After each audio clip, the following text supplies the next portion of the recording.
Tai ateina klausimas, kaip parinkti užduotis ir kokias užduotis parinkti mokymų dalyviams. Tai tokie būna du pasirinkimai. Vienas yra tas, kad atspindėtų žmogaus realų darbą, kai jie grįžta į darbo vietas po mokymų. Tai reiškia, kad įmamas dažniausiai situacijos, apsirašoma ir simuliuojama, ar tai skambutį, kurį turi su kolega, ar pokalbį su vadovu, ar su klientu, kad būtų galima naujai išmoktus žingsnius, pavyzdžiui, ir ten kliento aptarnavimo, ar one-on-one pokalbio su vadovu metu. Tai kad tos žingsnius būtų galima artikuliuoti mokymo metu ir jau kurti tą tokį įprotį tuos žingsnius paimti ir naudoti darbe. Tai čia mes kalbam apie auditorinį darbą. Kitas variantas dar yra, kad būtų galima poveikį padaryti, bet nebūtinai kalbėti vien tik tai apie darbinės situacijas, kreiptis į žmogaus realybę, tai yra, kad tiesiogiai ką jisai pajaučia ir patiria ir ką jisai supranta iš veiklos, kuri vyksta ne auditorijos metu. Pavyzdžiui, kelionė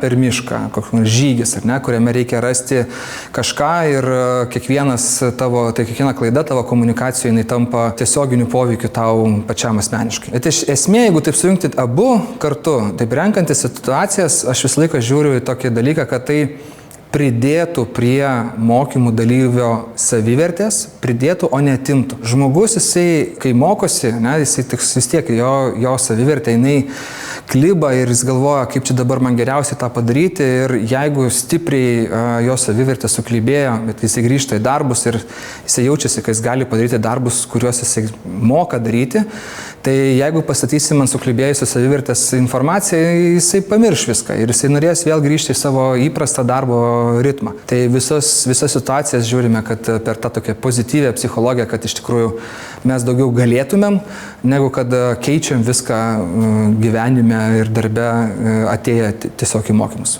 Per mokymus daugiau update'ą pasidarom, o ne operacinės sistemos pakeitimą.